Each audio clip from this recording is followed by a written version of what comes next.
Welcome to another In Wheel Time podcast, a 30-minute mini version of the In Wheel Time car show that airs live every Saturday morning, 8 to 11 a.m. Central.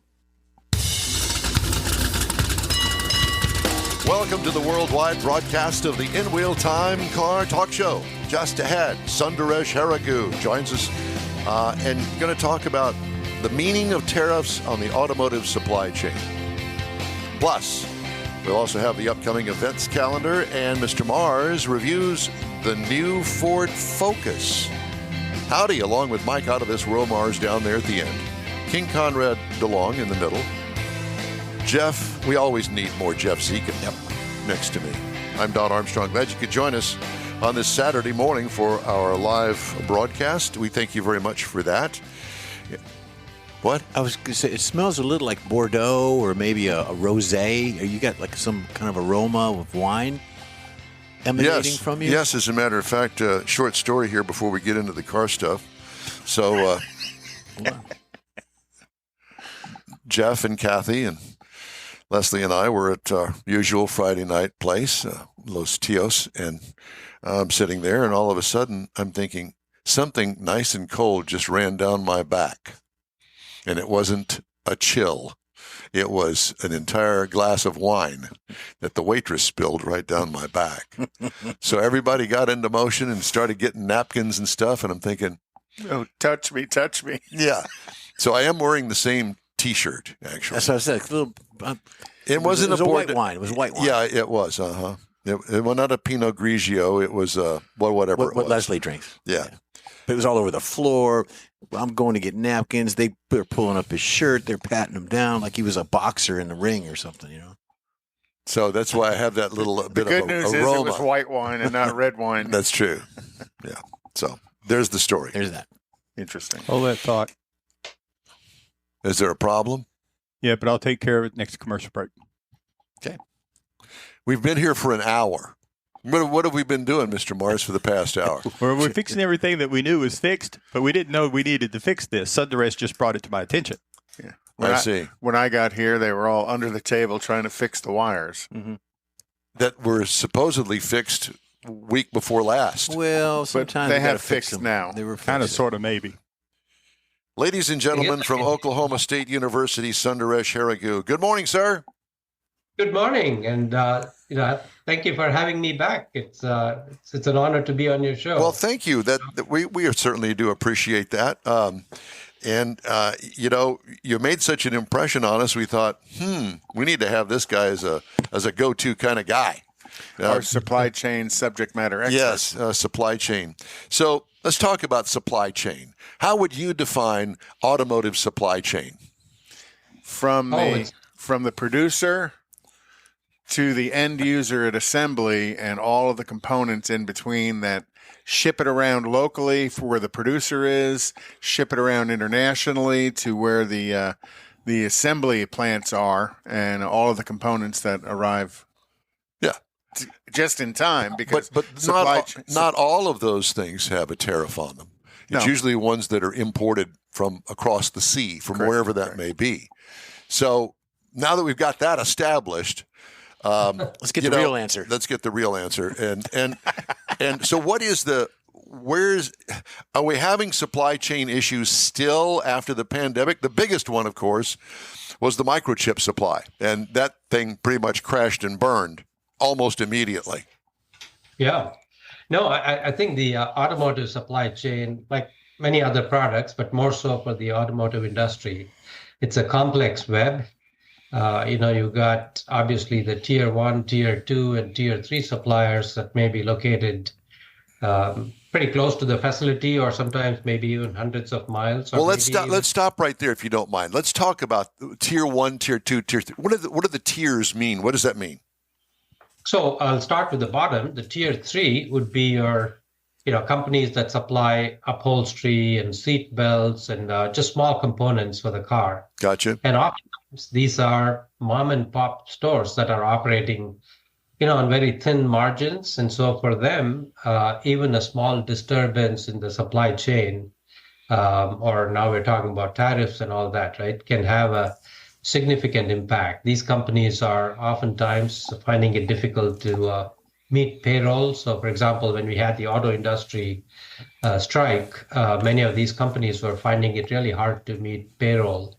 So there's those sorts of companies at the bottom end, at the lower end, and then at the top tier one, you got the suppliers that produce engine parts, produce batteries for electric cars, and then all of the other ones in between, the companies that make your tires and things like that, right? The electronic equipment that you need for the cars. Right. So it's a pretty complex web, and there's since you're talking about tariffs today, I mean, I don't think there's when countries impose tariffs, the impact of that doesn't follow a straight line. I mean, sometimes there are short-term consequences. Sometimes some people call it benefits for the country that's imposing the tariffs. But in the long term, the impacts could have some unintended consequences.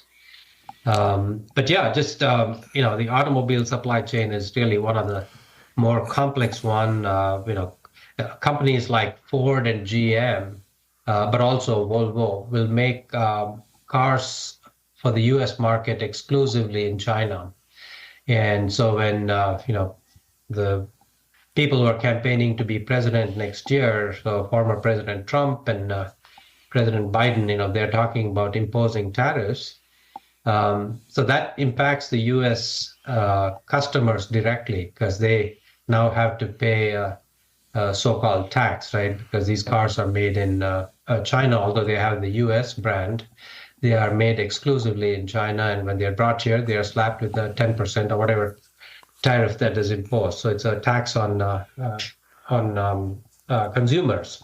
But as in purpose, besides just being a tax, tariffs can sometimes be a penalty against that producing country. Because I know sometimes the China tariffs are done as a penalty against China doing business here. Yeah, and again, the tariffs cut both ways, right? So there are definitely some benefits, but there are also some costs associated with it. If you go back to 1983, when President Reagan imposed tariffs on cheap Japanese imports, Harley-Davidson actually lobbied the government to impose tariffs because they were a company that had almost 100% of the share in the 1960s and 70s. All of a sudden, they went down to about 15% of the market share in late 70s and early 80s. So they lobbied the government to impose tariffs. And so President Reagan, I guess, against his conservative principles, he decided to go along. And but that's a success story, right? So tariffs definitely had a positive impact. I mean, Harley-Davidson, not only is it alive today, but it's also thriving. They used to produce something like 37,000, 40,000 bikes then. Now they make 187,000. Of course, the world population has increased, so there's more demand. But wasn't the original purpose of tariffs was to kind of level the playing field so it wouldn't get all cattywampus? So, in other words, the Japanese cheap model cars that came over here, they would impose tariffs on them to level the playing field with the automotive network here in the United States, correct? Yeah, absolutely. I mean, I'll go back to the China example.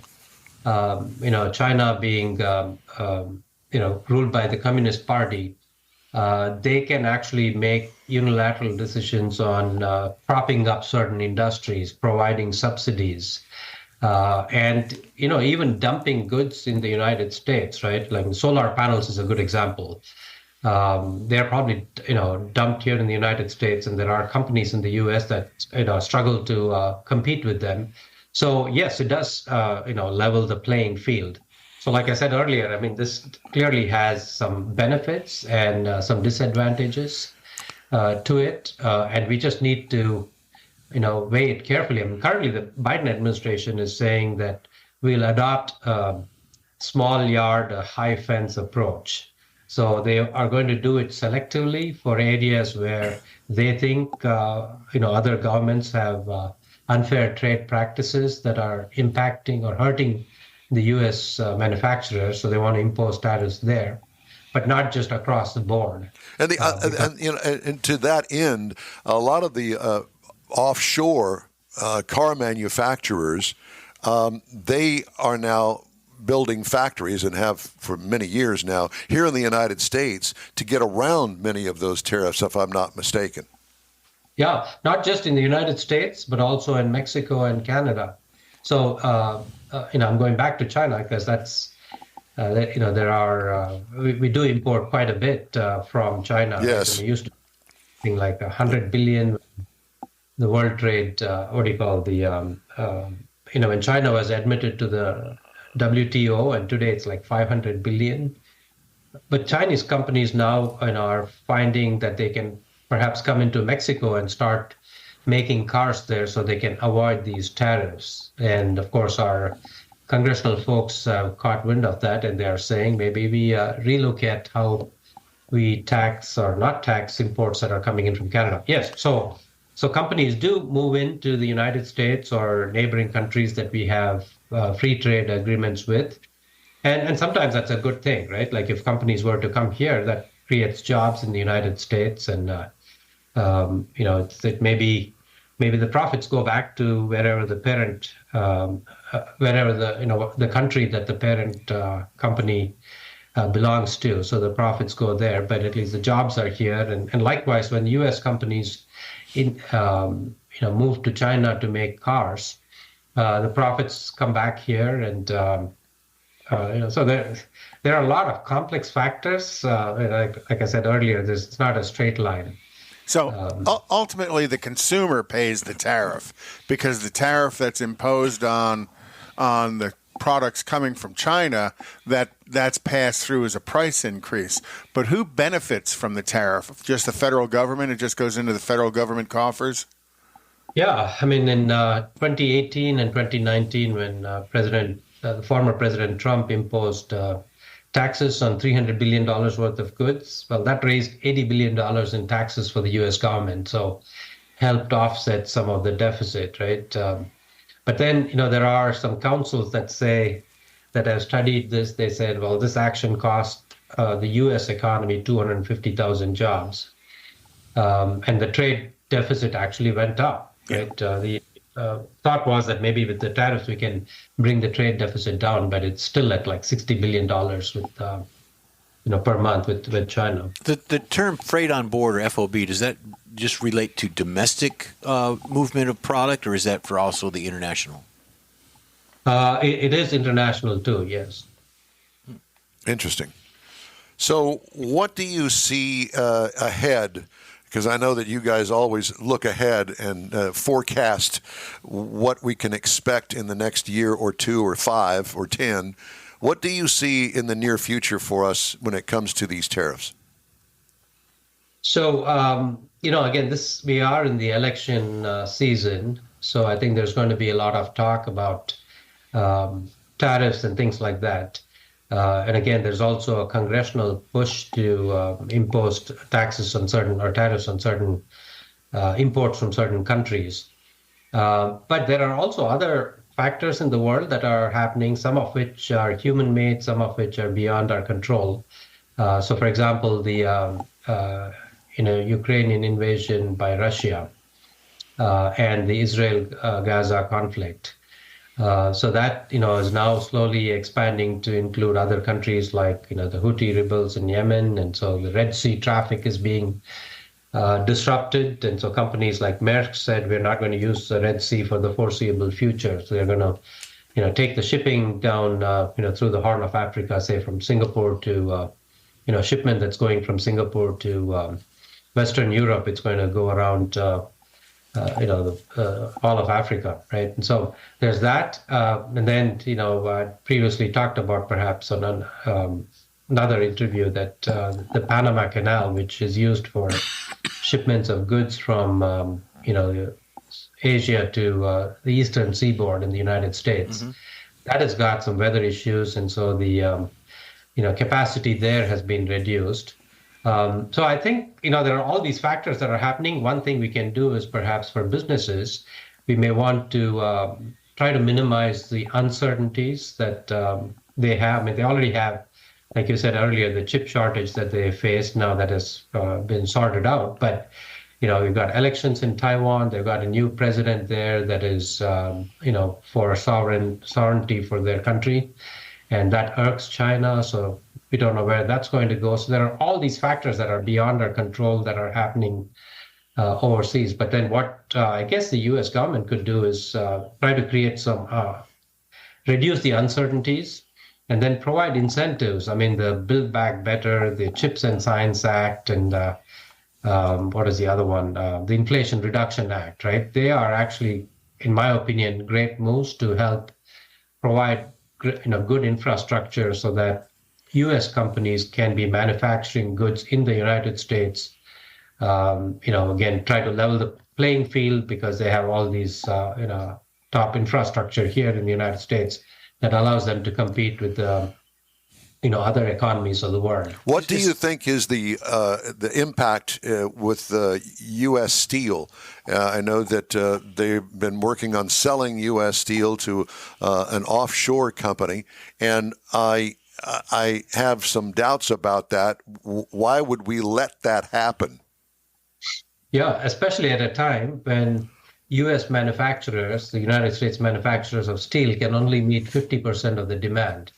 So again, we are having to rely on India and China for import of steel, right? At such a time, why do you want to facilitate transfer of U.S. steel to a foreign company? Like you said, was it Don? I'm not able to see you. Yes, here. yes, it's Don.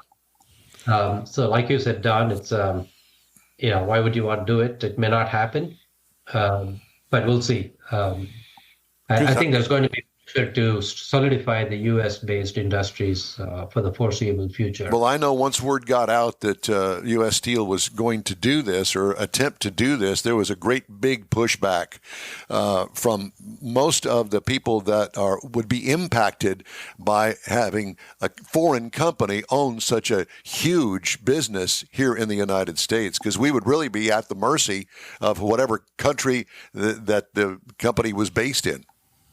Yeah, and by the way, it's not just for the automobile industry, but many other industries. Like I'll give one example: the soup manufacturer. They make tin cans. Well, the raw material is steel there, so they suffer, and then that price gets passed. The price increases because we don't have enough supply, enough supply in the United States. Right. The price goes up, and that's passed on to the consumer. Oftentimes, people at the low-income families and people like that. Sure. But didn't the idea of U.S. Steel selling to an offshore entity kind of go contrary to the idea behind tariffs that are used to balance the playing field? Yeah. It's like taking supply, a good chunk of the supply away from the United States, right? And us having to rely on imports. Exactly. It has a opposite impact of tariff. Tariffs will, at least in the short term, will allow you to grow the domestic production, and this is counterproductive, in my opinion, especially when steel is an important industry for a variety of sectors, and we are barely producing half of our domestic demand. Sunderesh, it's always a pleasure to talk to you. We thank you very much for getting up and joining us in that good-looking orange sweater that you got. And I assume with that orange sweater, you're telling us, without telling us, that it's cold in Oklahoma this morning. It is cold, and the orange color is in honor of Conrad, who's in Go Cowboys. Well, that was the prompt to go ahead, and you and Conrad could get married for just a couple of seconds here and love each other. So anyway, Sunderesh, it's great to talk to you, my friend. Thank you. Likewise, and enjoyed it. Look forward to talking again in the future. You got it. We will be in touch. Thank you, sir. All right, time now here on the In Wheel Time Car Talk Show for the Car Calendar. We've renamed it. We're not going to do the events. We're not going to do the actual cruise-ins, but we're a combination of whatever Conrad comes up with. And if you don't get it right, we're going to put a tariff on you. That's it.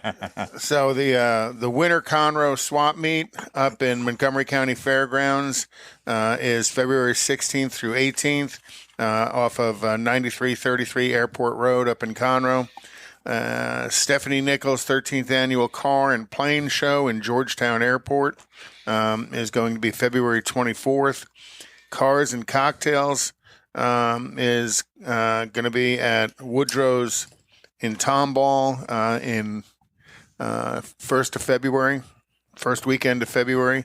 The 11th annual Rouse Rock and Rides is March 2nd. And do you have dates yet for Hot Rod Tour of Texas? That's the end of April. Yeah, last weekend in April. Hot Rod Tour of Texas.com 25 or on 26 Facebook. to 28, Yeah. something like that. Uh-huh. Which is going to be huge again this year. It seems to grow every year. And let's not forget the automotive show.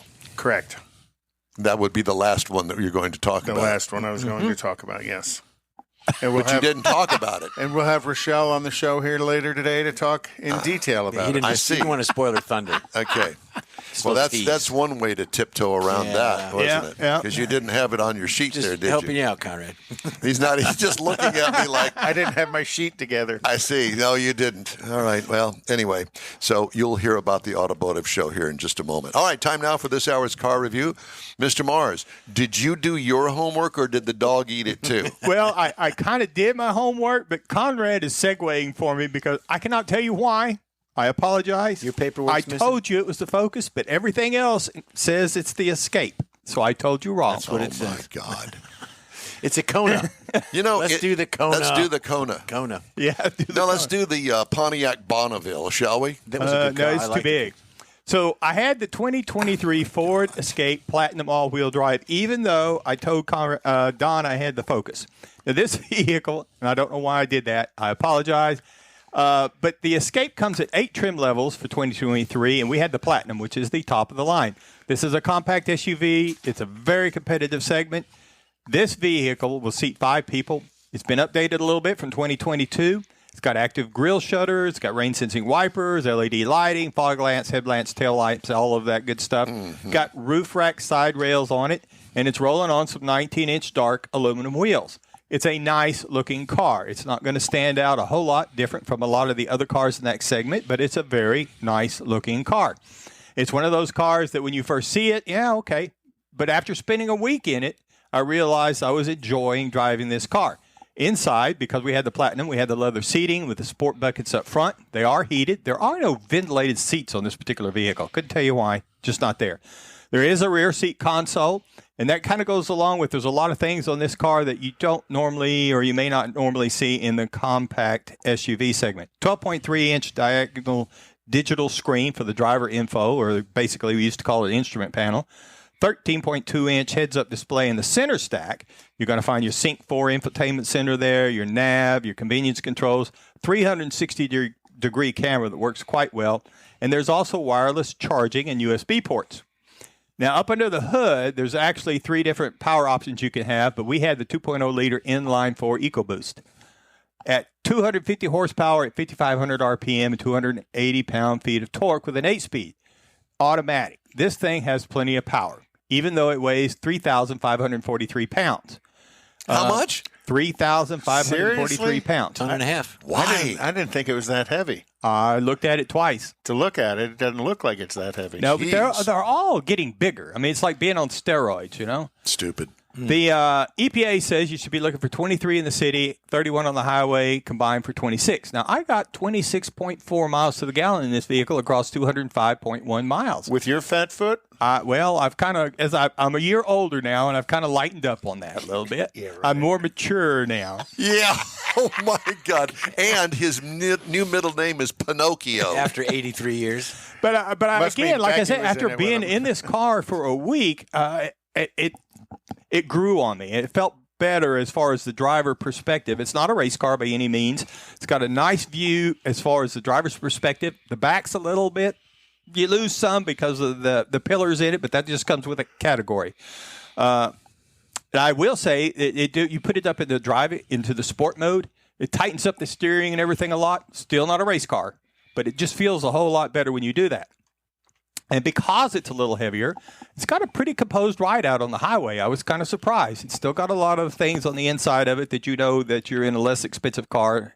But like I say, I was impressed. Base model price on this vehicle is $29,495. You can get into it. Now, the base trim price for the platinum level is $38,460. However, our MSRP on the vehicle we were driving is $41,965 for a compact sport utility. Yes. That starts at 29. Yes. And Now, yours was 41. yes. But if you look across at the others, Honda CRV, base on it's $28,410. The top of the line on it's $34,260, but that does not include the all-wheel drive. The RAV4 starts at $28,200. The Mazda CX-5 starts at $26,000. So they're all in that upper 20s as far as starting goes. And then from there, it kind of depends on where you want to go with all-wheel drive and all the other accoutrements that you want to get. But again, as I said, to look at it, it's a very competitive segment. There's a lot of cars that are going to look a whole lot alike in a lot of instances. But after driving it for a week, I was pretty comfortable, and I think it's something you should look at. $41,000, you ought to be. Well, I was. And Good. I'm glad to see that new word for the day app you have is paying off with accoutrement. I think I got that from Don, actually, Oh, boy. among Speaking other of things that I can't repeat. Yeah. Other things And speaking of Ford Motor Company, they're recalling nearly 140,000 of the Ford Focuses that Mars was supposed to have a review of today, and the EcoSport crossover for faulty engine oil pumps that are linked to a federal investigation and alleged crash with 2 injuries.